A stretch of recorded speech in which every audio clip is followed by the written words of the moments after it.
Welcome to Sparks of Justice. I'm your host, Leslie Mills. This podcast was created to lift up the stories of local activists to inspire you to get involved in your own communities. It can be difficult to keep our hearts open to all the injustices that are impacting society these days. In an increasingly complicated world, we want to connect to the good work that's already being done, because it's only by coming together that we can build a movement. Our guest today is Rebecca Donley. For over 20 years, Rebecca has been part of movements to provide care, support, and resources to people experiencing abuse and harm in their relationships. Rebecca decided to step away from the UU Church in the months after this interview, but still appreciates the potential of the UU faith to grow a commitment to radical care and community. Rebecca currently supports communities to better understand the dynamics of abuse so they can better support survivors and their families. Rebecca is also active in abolitionist organizing projects focusing on community care, mutual aid, and transformative justice. It's a joy to have you with us today, Rebecca. Welcome to the show. Thank you. So I'm wondering what your relationship to Unitarian Universalism is here in Minnesota. What kind of experience you have with the faith and with our congregations? I'm actually kind of a bit of a baby Unitarian, I guess. My first time being a member of a UU church was here in Minnesota. It took me a little while to get into a UU church. I grew up Lutheran, but after high school, I wasn't really attending churches or anything like that. And I was living in Columbus, Georgia. After college, I was working down there, and I had a friend who I worked with that he grew up Unitarian, and he was like, you should really check out, the UU church. And I think it would be a good fit for your values and thoughts. And I was like, okay, maybe. And the UU church in Columbus, Georgia was really small. It was like in someone's house. So I would drive by, but I never went in. So I didn't quite work up the courage. And that was when I was very young. And I think I did attend a little bit at All Souls Unitarian in Washington, D.C. when I was living up there. I attended with a friend, but never really went further than attending, a couple services. And then I grew up in Fargo, North Dakota, and I was visiting the UU church there. I had moved back to Fargo after living in DC for a few years. It was so funny because I went into this service and this person got up to speak and provide just kind of gratitude to the congregation for being so welcoming to him, having moved there from Columbus, Georgia. Isn't that so funny? And I was like, oh, wow, that seems like a thread.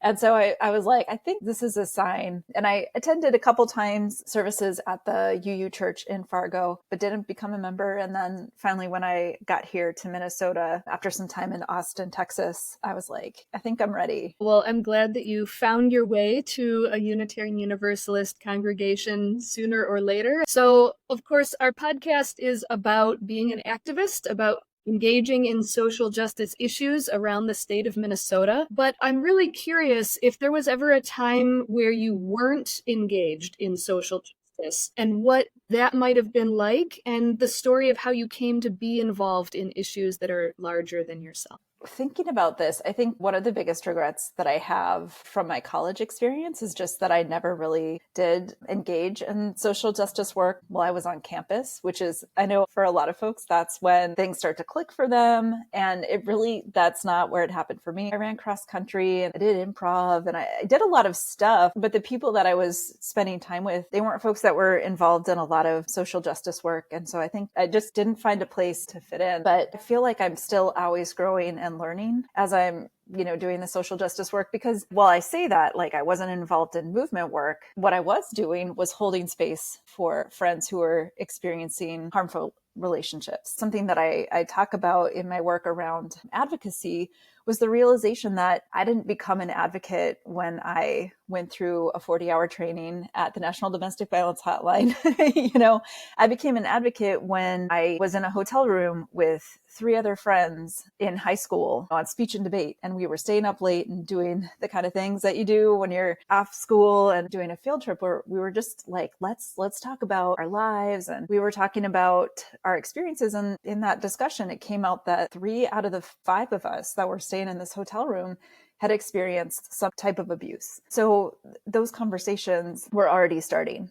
and learning how to advocate for someone and hold space for someone and to listen and to be someone who had a caring ear. That started when I was a teen. So I say I wasn't in movement work, but I was already kind of honing some of the skills that I would need later on to become a strong advocate for folks experiencing domestic violence and sexual abuse and other types of harm. But also with that, I have grown so much in my advocacy because it's so important to stay open. I think I'm always growing in that. That's also really important to me, is to make sure that I'm always doing better when I'm knowing better. What I'm hearing in your story too is that it started really close to home. It started with just your peers when you were a teenager and just talking about life and realizing that there were comparative struggles and that there were forces at work in your lives that were out of your control or beyond your power to control. But it sounds like you found that there was power in sharing your stories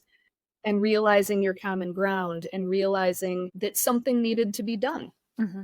There was something about this experience that wasn't okay and that you deserved better and that all deserved better and that maybe you figure it out together. Yeah, that learning that we're not alone in our struggles was, I think, really, really valuable. I was hearing you say that when you were in college, you didn't get as involved in social justice causes. And it just made me realize that so much of getting involved in the issue, it's like there's two prongs to it. You have to have some kind of personal connection to the issue to realize that it's close to your heart and dear to you. But there's also an interpersonal connection. You need to have the people with you or a person with you to kind of draw you in that direction and come into the work together with you. So you didn't have that person drawing you into justice work in college, but you did have this personal connection in high school that was getting you involved in the issue. Things grew from there. Well, and I was definitely also doing that in college too. But the realization, though, is that what I was doing in college was holding space for a friend who was confiding in me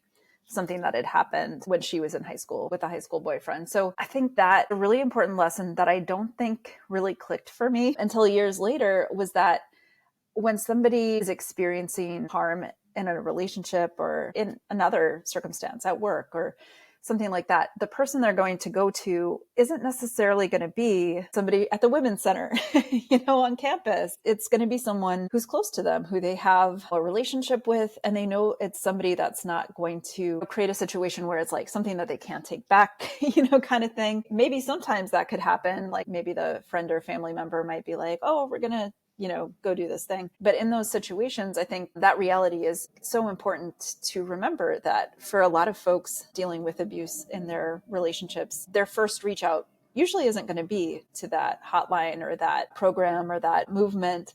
It's going to be to someone they know. When someone's in such a vulnerable position, when someone has a very tender story that they don't know how to share yet, of course they're going to look for a place of safety. And that's going to be with someone that has already established trust with them. I wonder, when someone is looking for that safe place of trust, they're going to be looking for somebody close at hand, somebody that they intuitively or instinctively know can hold this story. Where do you see the bridge between being that person who's just an ordinary person living your ordinary life, and a friend comes to you and shares this huge thing that maybe you're not equipped to hold or don't know what to do with?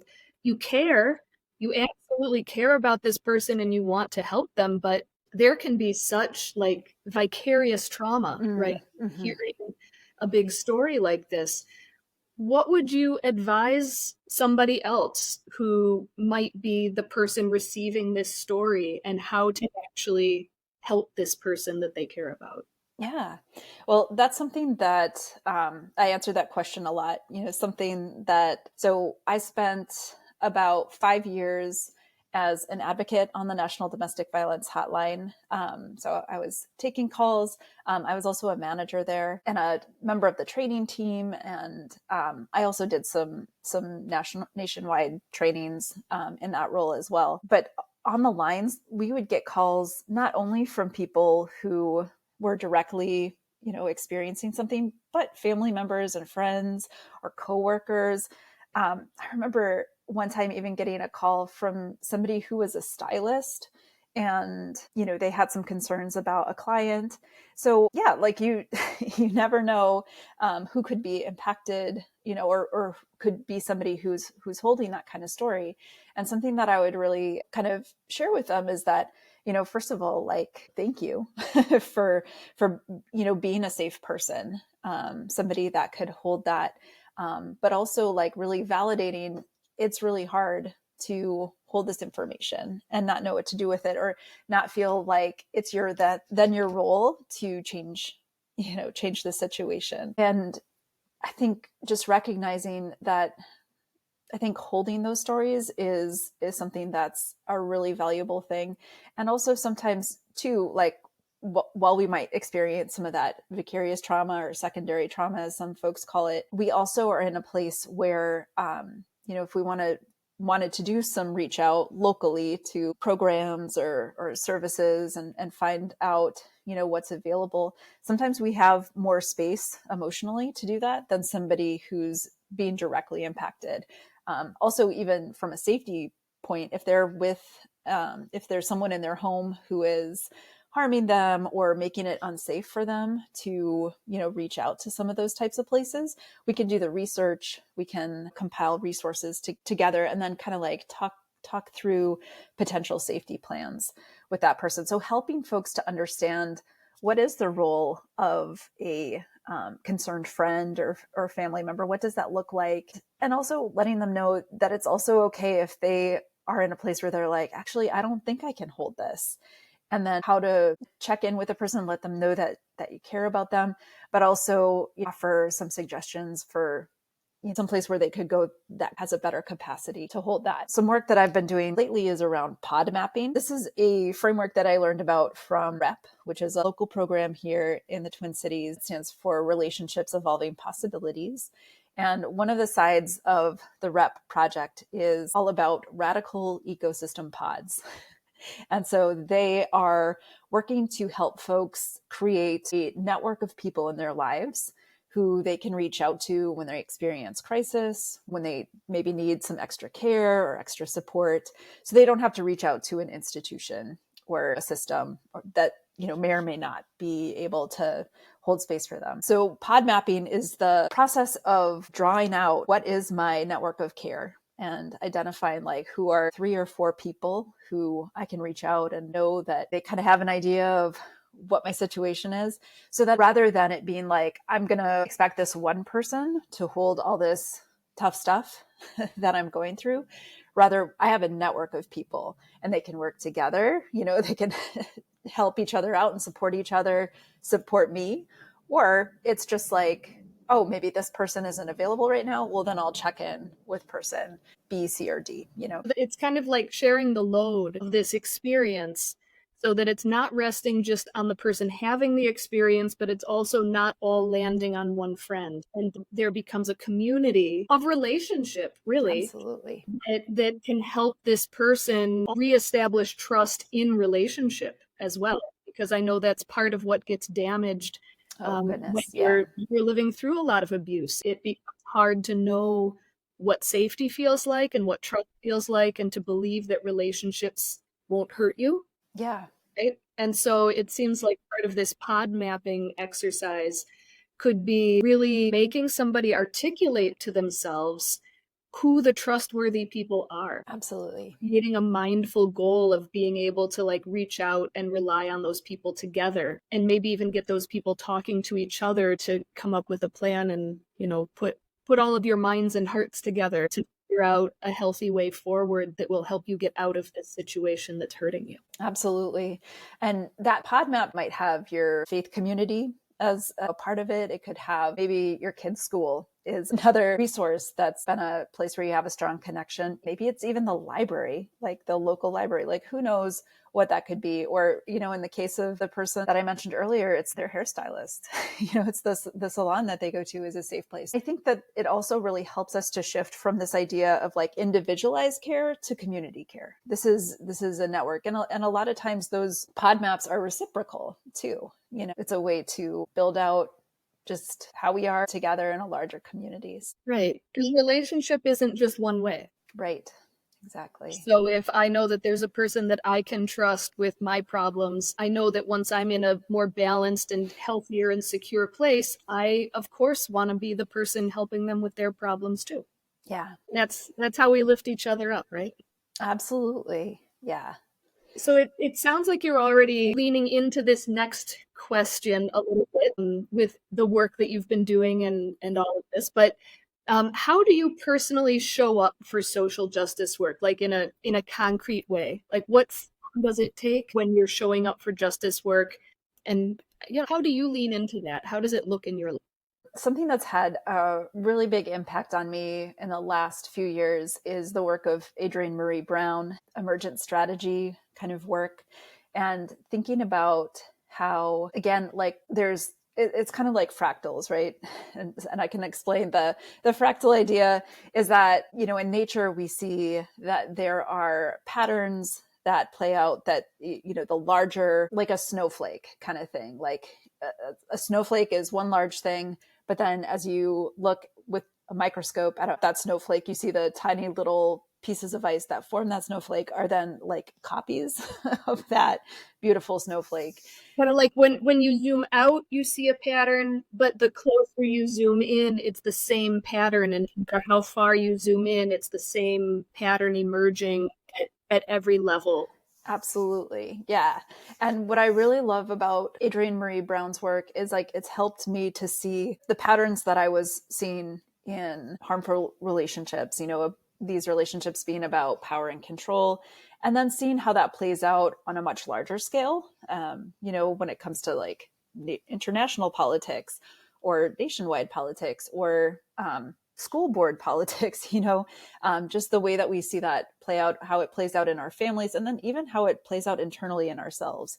And so for me, how I show up with social justice work is really trying to think about where do I have the most power? Where do I have the most potential to be able to change something? Of course, that's always going to be within myself, right? That's where we have the most power to change things, change dynamics, change our way of thinking, our approach. And so that's really helped me to show up in that way of kind of that small is all principle that Adrienne Marie Brown talks about with those fractals is like, okay, so I can see these patterns playing out on the large scale, and that can feel really overwhelming. But how can I bring it back to the interaction that I had with my kid this morning? How can I bring it back to the way that I'm talking to myself about how I looked in the mirror when I looked in the mirror this morning? Like just really thinking about how am I aligning with the beliefs that I have and the things that I say I believe in, and how am I living those, so that when somebody sees me out and about in the world, am I showing up in the way that I want to? And yeah, so I'd say that's my approach, is really like trying to be as local as possible and also able to expand when necessary. I'm wondering too, since you're talking about kind of this professional way of experiencing justice work, when you're doing this work internally and finding the ways that it impacts your relationships, I wonder if it also gives you insight into the beginnings of how these kinds of problems form in the first place. If that sets you up to be able to support friends and people in your life in the early stages of what you think could become a concerning situation before it becomes a crisis. This goes to something that I recently read, the book Love and Rage.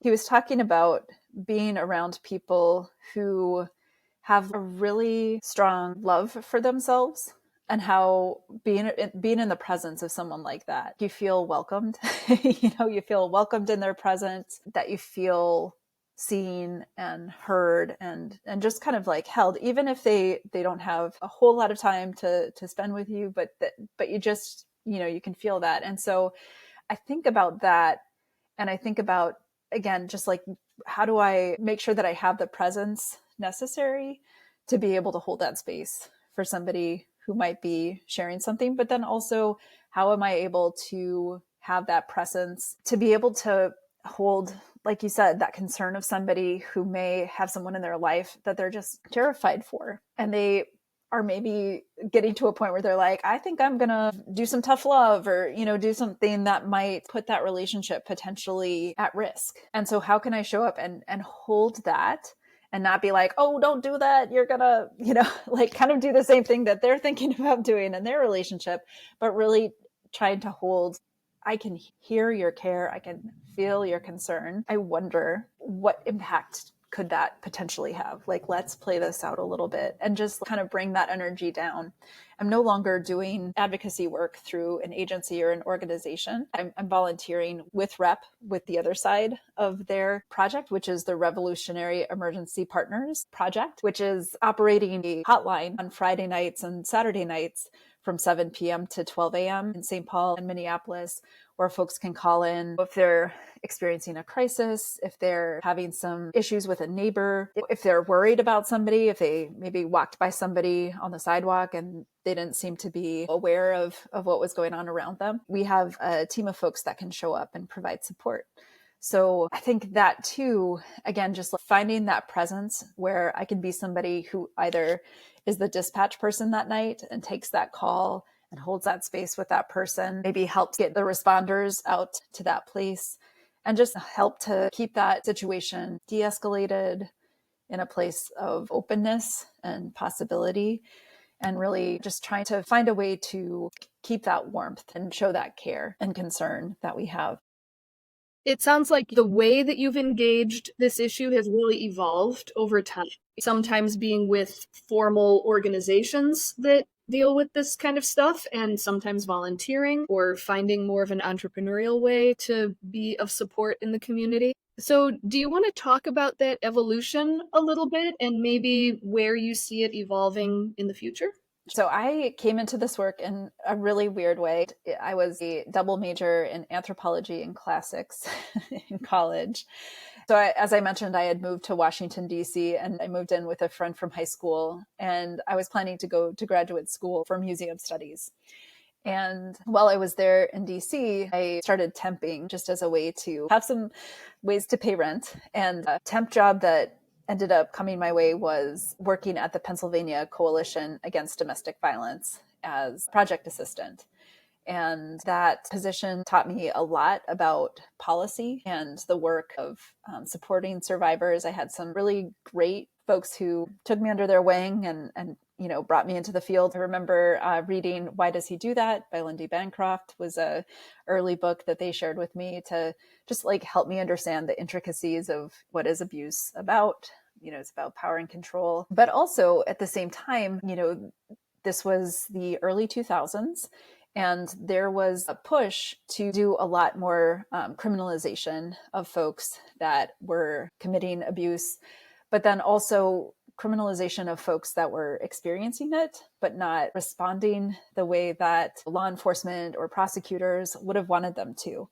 And so it was kind of an interesting time because I think people were just starting to realize the impacts of having a lot of the response to domestic violence be from a criminal justice standpoint. So I came in on the policy side. I learned a lot about policy. I learned a lot about the Office on Violence Against Women, worked with a lot of the grant programs. I also worked on training judges about domestic violence issues. So I worked with an organization that did that. And I think through that, what I was noticing was that the people that I connected with the most when I was talking about abuse issues were the folks who were the advocates. And I was like, oh, maybe that's a path. Maybe I should think about going back to school for social work or something like that. And as things would turn out, I ended up moving out of DC back home, which was North Dakota for me. And I lived out in the western part of the state for a little while with my grandma after my grandfather died. And while I was living with her, just to be a support, I got a job as a school secretary there in Williston, North Dakota. It's a pretty small town. And while I was there were 4 times that domestic violence issues came up at the school, that it was maybe a parent who had a protection order and wasn't allowed to talk to their kids at the school. and they were kind of pushing back against that, or people who were fleeing abuse and coming to that town. And it was pretty wild. And the school really didn't know how to handle it. Sometimes they were kind of harsh on the parents who were trying to be safe, trying to keep themselves and their kids safe, just because they really didn't understand. And so again, that really kind of solidified for me, okay, well, I want to be supporting survivors, but I also think it's really important to help everybody involved understand what's going on, so that they maybe have a little more empathy or a little more understanding of how they can help keep people safe, So from there, I moved to Fargo, where my parents lived, and I ended up volunteering for the Rape and Abuse Crisis Center there, going through their volunteer advocate program. And that was my first time taking calls from folks directly who were dealing with abuse. And a lot of times those calls would have been on the weekends, after hours, and just learning how to hold that space. And then while I was in Fargo, I ended up meeting my partner, and we moved down to Austin, Texas. And that's where I ended up working for the National Domestic Violence Hotline. I was just going to volunteer for them too. But while I was going through the 40-hour training, they were like, actually, did you know that you could get paid to do this? And I was like, oh, cool. So I started out there kind of as a temporary employee, like just picking up shifts here and there, like on call type of thing, but then ended up getting a full-time advocate role and did different shifts. And I added up my calls at the end of the time that I'd spent there, and I'd taken over 10,000 calls or something like that. So it was a lot there. But while I was there in the nonprofit and hearing a lot of times what folks were asking for on the hotline and what was available to them, a lot of times it didn't match. Like what folks were asking for was here, and this is where we could start, with what was available to them. And so there was this gap. And I was like, oh, I'm feeling burnout. I think it's because I'm, 10,000 calls holding all that trauma. But as I thought about it more, I started to realize that gap was where the burnout came from, because I can hold tough stories. I can hold lots of them because I know how to let those go. What I can't hold is not listening, not listening to them, and not hearing them and not responding appropriately. And the reality of having systems and structures that say that they, are putting all this money out or putting all these programs out and not responding with the things that are needed, responding with the things that they think are needed, or using that policy to guide rather than the lived experiences and what folks are asking for.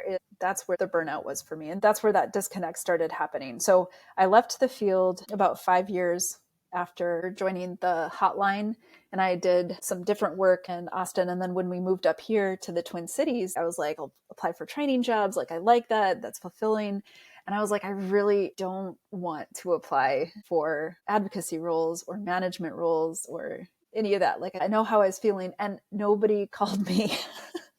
Nobody called me for interviews. And I was like, okay. And then I saw there was a job that opened up for a training position at one of the local DV programs. And I was like, oh, this is perfect. They did call me. They interviewed me. And then they said, we love talking to you. Do you really want this role? Or would you be willing to talk to us about this other role that we have that we think you'd be even better for?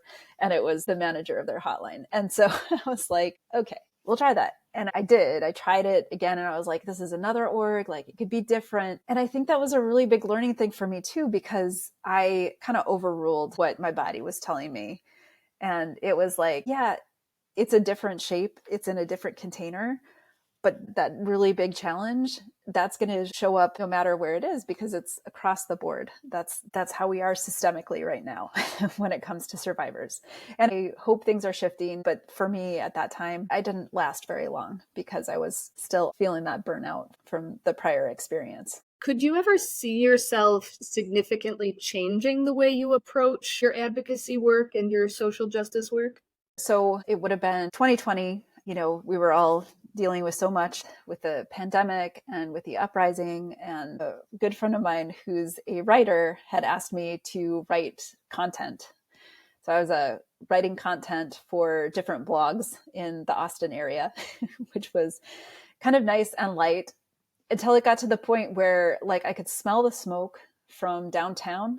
And I was writing about $1 million properties. And I was like, yeah, this just, I can't do this either. And so I was like, okay, yeah, I know this isn't what I was made for either, you know? And I had heard from somebody else, I'd heard a little bit about relationships evolving possibilities.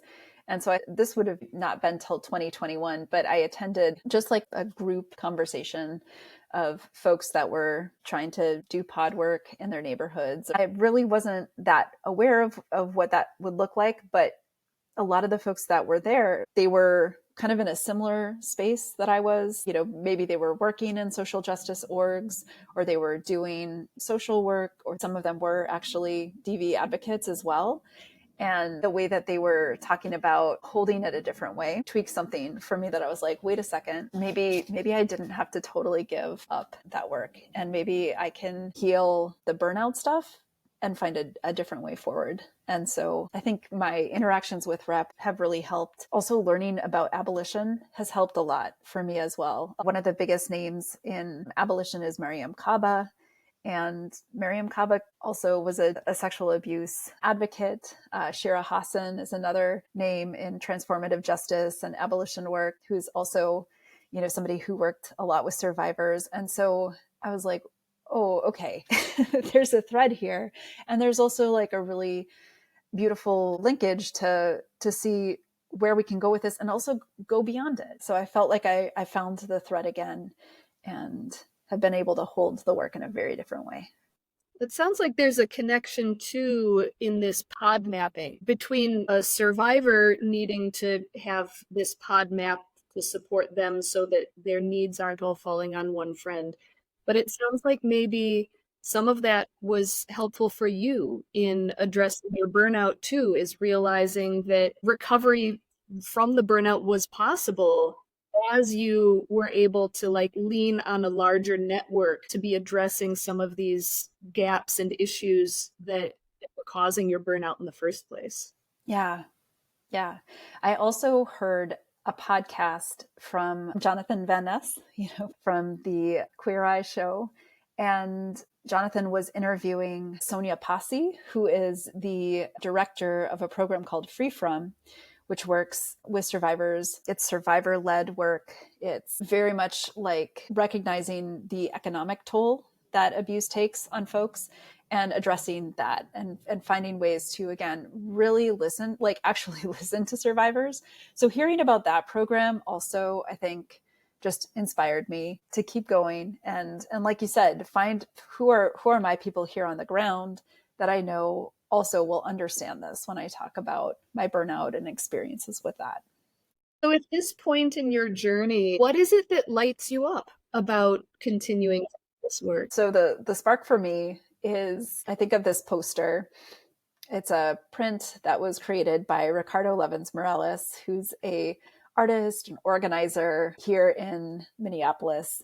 And at the bottom, it says, "Another world is possible." And there's this person who is just reaching into, like, just popping into another world that's beautiful and, you know, everything is flourishing. And I just think about that when I think about liberation. I think about the possibility of seeing relationships free of coercion, free of harm, of, you know, suppression, people being able to fully be themselves and be fully accepted. Again, it kind of connects a little bit with the idea of universal grace, that we start out fully loved, like we don't have to prove ourselves or anything like that.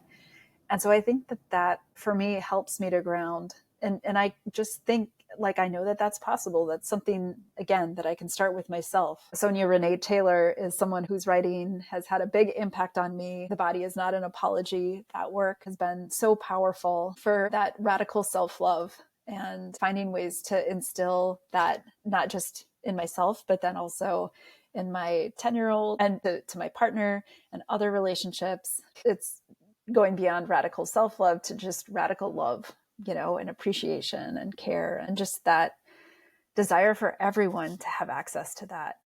It reminds me, I had an opportunity to go down to Chiapas, Mexico back in 2010 with a seminary class and professor, and we were getting to meet activists and organizers and justice workers down there. And they were rallying even then around the phrase, un otro mundo es posible, where I first heard another world is possible. We're all crammed into this little van driving up a mountainside on the way to our next place.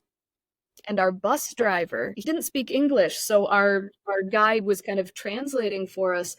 And the bus driver was telling us how important it is to believe in utopia, and that it's not about necessarily expecting to arrive there or expecting it to suddenly emerge or expecting it to be a place you can actually travel to right now, but that you have to hold utopia in front of you to set your compass by and to know what world you're building towards, know the world that's possible that you're trying to build and take steps towards here and now. And it sounds like that is a lot of your guiding light as well. Yeah, absolutely. So holding that image of the things that keep us going in the work, I'll pivot a little bit here and just ask if you're willing to talk a bit about a time when you really struggled with the heartbreak of this work. Like, how do you deal with this tragic gap between where we are and this utopia that we might dream of where we could be, and just realizing how far that distance is? I think that was at the core of the burnout that I was feeling. Sometimes when I would talk to other advocates, and this might help to get you to the mindset that I was in when I was working at the hotline, was feeling like we're on the front lines. We're on the front lines of this devastation, and that reality of sometimes feeling like nobody's coming. There aren't any reserves. And again, like, that's what I was thinking and feeling, because I was looking toward, oh, this political leader is going to save us, or this movement is going to include us, or this celebrity is going to voice our reality and shine a light on what's happening. And I think when I had that mindset, I could have stayed in burnout the whole time. I think what shifted it for me was realizing that it's never been about getting it out there, or being on a front line. That construct is always going to lead to hopelessness. But when I could see the way a hairstylist showed up for somebody who sat on their chair and went to the trouble of looking up our hotline and actually called it. Like, calling a hotline is hard, and you don't know who you're going to talk to, if you're going to be put on hold. But that person did it, and they did it because they just cared about this person who sat in their chair. And that's not frontline. That's just like how we show up for each other. And so, I think what saved me is the reality of, I don't want to say we're all we've got, but we've got each other, and that's where I think there is like so much possibility.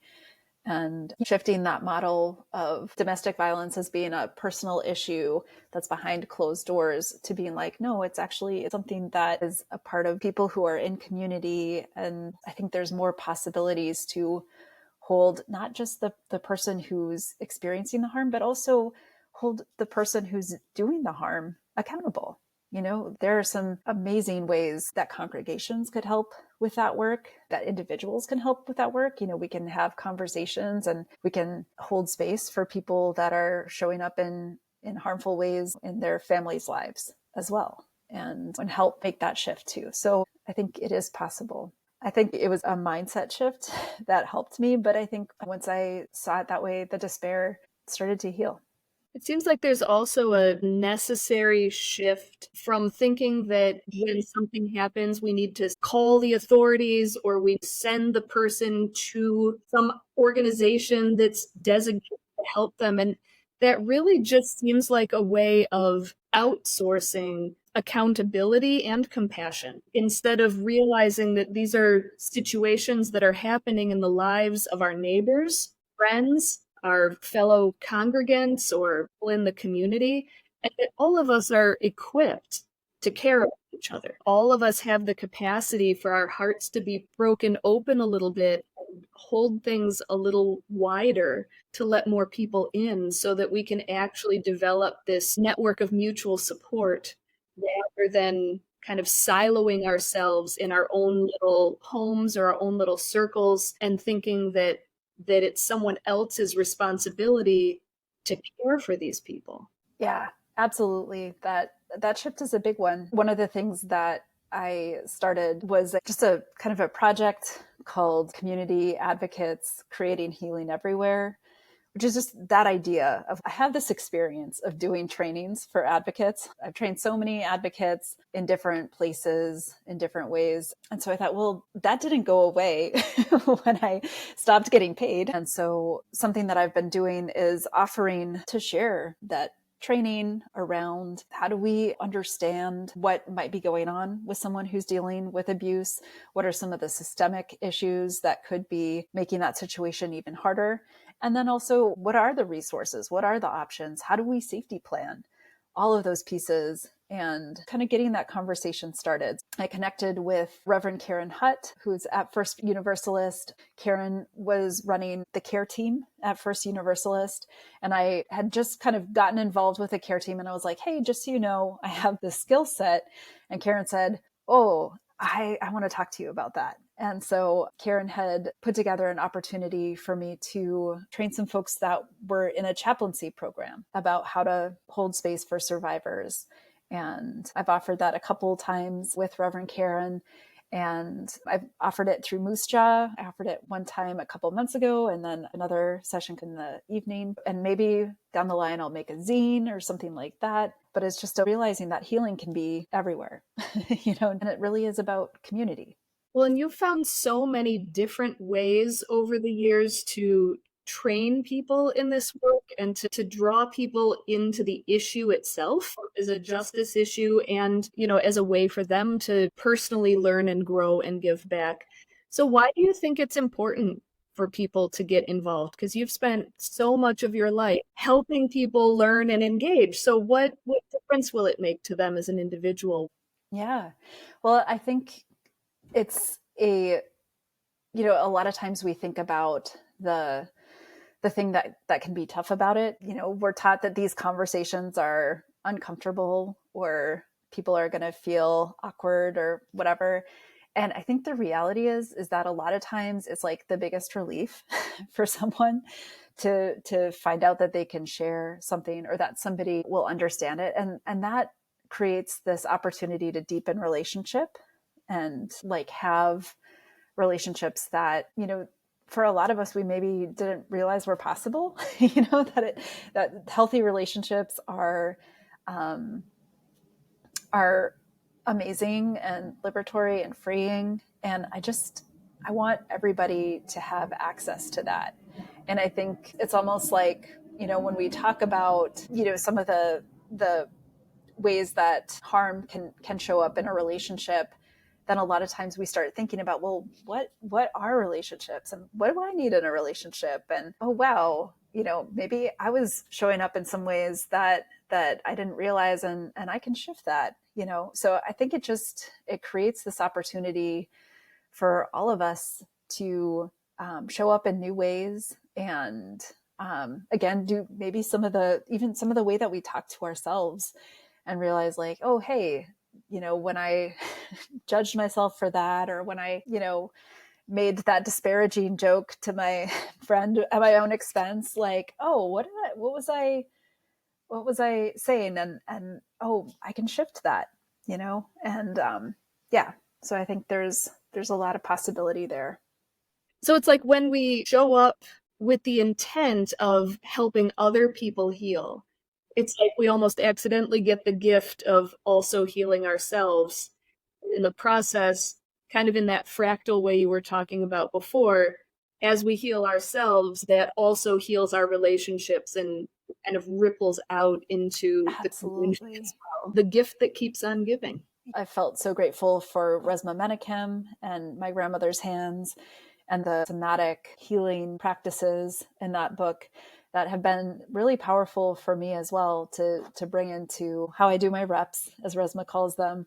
But that work too, it's just how we show up and the ripples that it makes. And it really does create the world that we want to see, Well, and so much of abuse is cyclical. right? So it comes from generational trauma that gets passed down through patterns of behavior and relational expectations of what's normal that kind of creates these situations where abuse happens. And as we become advocates to stand in the way of that and to heal that, it actually breaks generational cycles Absolutely. to open up new and healthy ways of moving forward for generations yet to come who will have the gift of never experiencing that. And that's pretty powerful. Absolutely. There's the generational piece, but then also the different relationships that we have with our relationship with work, our relationship with our state representatives or whatever. When we start realizing like, no, I can ask for things and I can expect things and I can expect people to be held accountable and act in accountable ways, that might happen in our relationships and our families, but then also in our workplaces, in our neighborhoods and in our cities, like all of that. It's very powerful. So, how does your Unitarian Universalism, your faith, inform your activism? You've spoken a little bit about how your beliefs have evolved and shifted over your lifetime.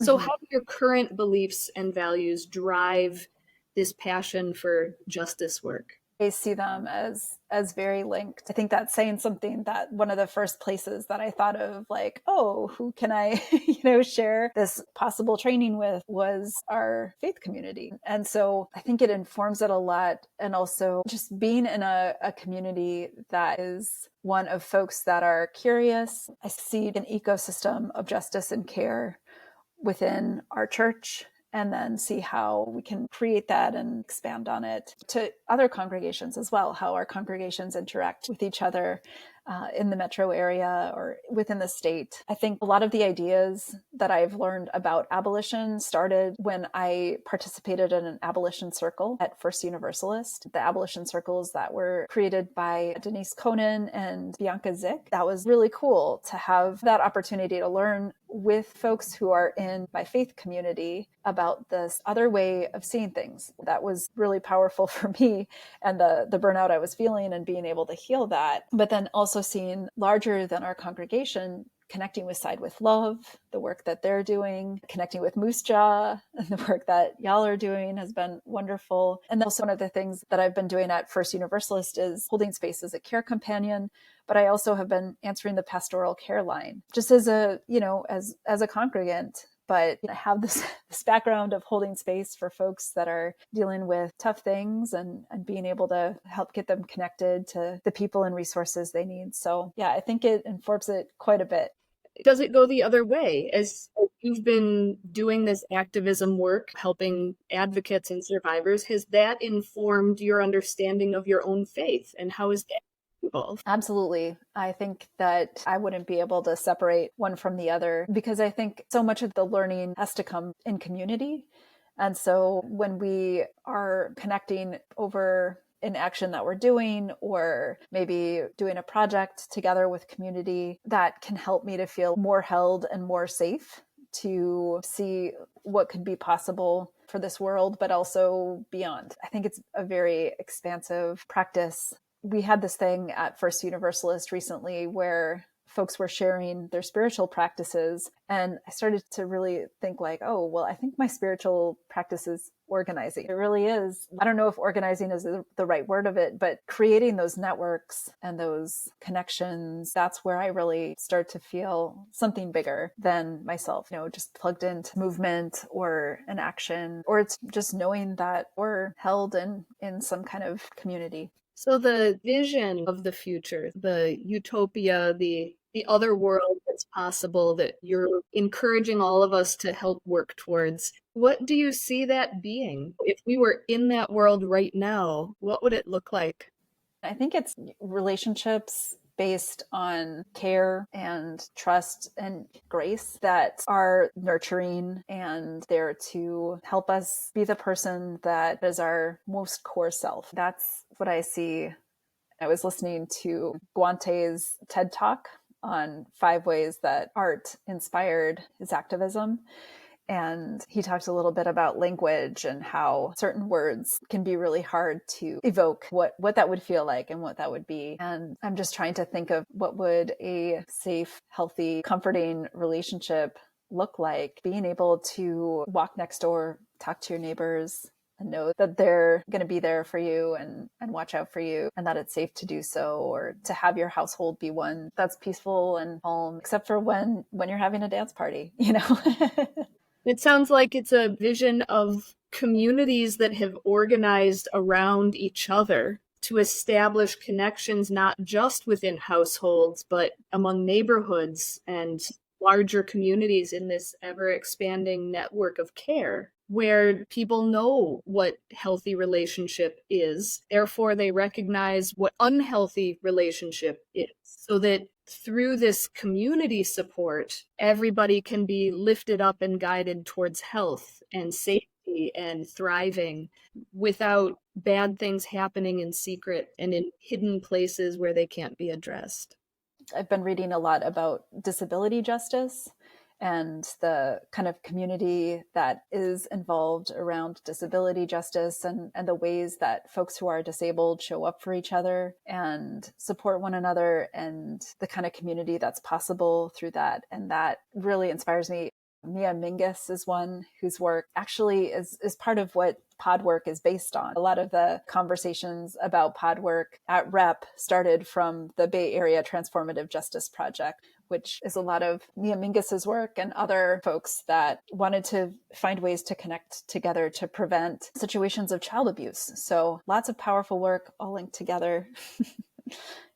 So I guess I'll wrap us up. Do you have any advice for people who are trying to figure out how to engage either in DV work specifically, or just how to get involved in social justice in general? There's so many folks who have a caring heart and feel overwhelmed by the huge scope of what the need is.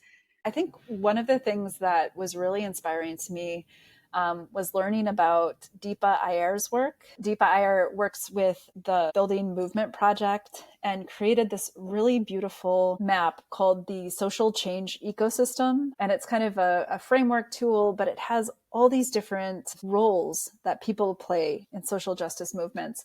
And it's just such a good reminder that there's not one right way to show up, and there's not one perfect place.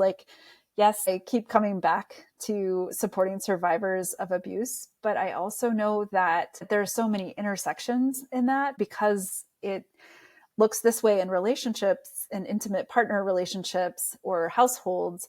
It looks another way in workplaces or with governments. I think that it's something that you can always find a place to plug in, find what helps you come alive. And then maybe looking into Deepa Iyer's model and seeing how do I come alive with that work? Another book that I really recommend is Let This Radicalize You by Miriam Kaba and Kelly Hayes. They wrote this book together. It's so helpful for just thinking about how do we build the movements that we need.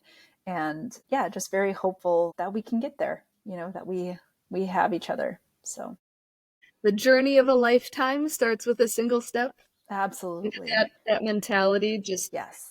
Pick the direction that's calling to you, and then just take one step in that direction and see what happens and see who you can connect with. Right. Just orient yourself towards that utopia and start working. Well, thank you so much, Rebecca. Thank you so much. I'm really looking forward to seeing what everyone else thinks of all the stories and wisdom you have time to share with us. So thank you so much. Absolutely. Thank you so much, Leslie. Thank you for listening to Sparks of Justice. This podcast is produced by the Minnesota Unitarian Universalist Social Justice Alliance, or MooseJaw, a nonprofit organization dedicated to connecting Unitarian Universalists to create a more just and loving world. Our first season of this podcast is made possible by a generous grant from First Unitarian Society of Minneapolis. We are so grateful for their ongoing support of MooseJaw's mission. In addition to grants, MooseJaw is almost entirely funded by individual contributions from generous supporters like you. Your donations are tax-deductible and go directly towards staff and programs. It's easy to donate or become a sustaining donor. Please visit our website at www.moosejaw.org. Thank you for helping us build a more just, loving, and connected community in Minnesota and beyond. And remember to like, follow, and share to help us spread the word.